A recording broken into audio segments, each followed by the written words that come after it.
We collect the stone we call agate from our villages, from our Sarısult village, and bring it here. It's also known as agate stone in common language, but we call it agate stone. We gather our stones and bring them here to process them in our machine. We cut with this machine. Here we polish our flat stones like this is with it. We bring them from there, cut them, and then engrave with these.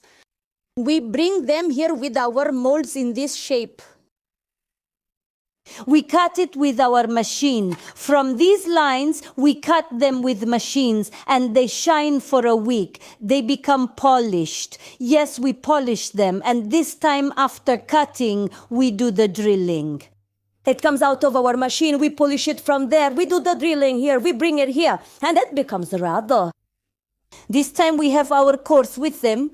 Our trainees come. Together with our trainees, we evaluate these stones. We make necklaces, bracelets, prayer beads, and prayer beads for worship.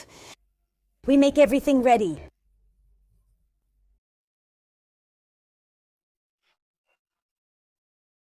Those places too.